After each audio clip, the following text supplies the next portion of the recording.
Hey, everybody. Welcome to this week on How To Tuesday. I got a special treat for you.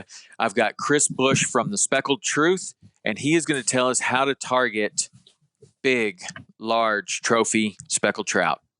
What do you got, Chris? All right. So, Tom, honestly, I wouldn't necessarily say it's a simple concept, right? Because targeting trophy fish is really a diverse and very sometimes arduous task. But the short of it is, in terms of having and developing a plan when you get out there looking for bigger fish. And so I've talked a lot about it, I've written a lot about it. And it's really once you get on the water, and having a plan in place, I always talk about fishing either from the top to the bottom or the bottom to the top. And that really depends on time of year as well as the estuary in which you're fishing. And so let's talk about right now, we're fishing springtime, right? And so as we all know, spring's pretty synonymous for, top water fish.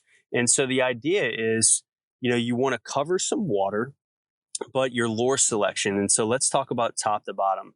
Now the top can be pretty simple, right? And so when I get out there, first light, I'm trying to just cover some ground. So I'm going to throw a top water bait and see if I can at least just incite a response or get a response from a fish. And so let's say I'm working a flat and I finally see that, there's some fish boiling on the top or slapping at a bait, but not necessarily truly taking it. Or I'm catching some fish, but they're a little bit smaller. I might try to upsize my top water presentation if I am catching those fish, or if those fish are swirling on a bait or not committing, I'll then start working the bottom or I'll start working the water column. So then I'll choose maybe a bait that I call them kind of just below the surface ascending baits. And that can be a Mirror 7M, a Texas Custom Lures Double D, or even the Borboleta Lele's that they have out there. But the idea is to fish a presentation or a lure that fishes about 6 inches down or 8 inches down and then ascends back to the surface. And so now I'm not only fishing the top of the water column, but that water column about 6 to 8 inches just below it. And I'm trying to fish it efficiently. And now those uncommitted fish may commit to that. So let's say you're catching some fish, again, maybe not necessarily a size you're looking for. You might maybe move to a slightly deeper or slightly more shallow area. And now you're starting to kind of fish that kind of middle part down, right? So maybe I'm starting to throw a 17 MR or a 27 MR, which is a Mirrodine XL or a Mirrodine, or any slow sink suspend style baits, or a lipped jerk bait that actually suspends. And now I'm able to kind of target the middle part of that column to even a slow descent.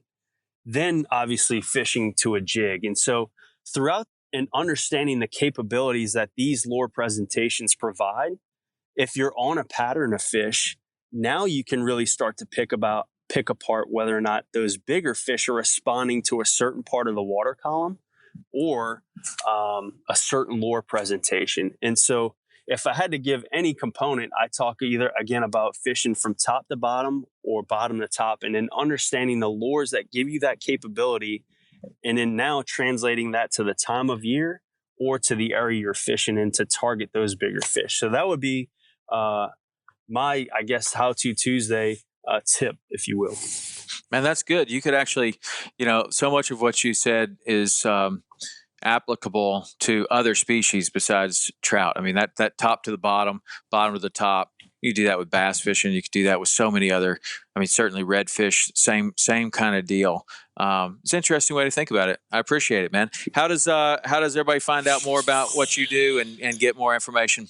Yeah, certainly. So go to thespeckedtruth.com or our two social media outlets. And that's our two primary ones are Instagram, speckle_truth, or Facebook search, just Speckled Truth. And we have a lot of content out there with regards to targeting big fish, but not only that, capturing the experience of just really embracing just the joy and splendor of really just trying to target those big fish.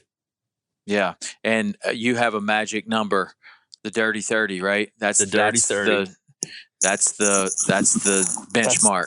That's the mecca of all the trout measuring boards, right? Is the dirty 30. So 30-inch fish. If you have any of those fish, definitely submit them into our dirty 30 program. so we can, just generate more data points to understand a little bit more about that species and about that size and quality of fish. But yeah, the 30-inch mark is definitely the one that's always sought after, and honestly, it's pretty difficult to achieve. So there's a lot of Yeah, it is. dedication. Yeah.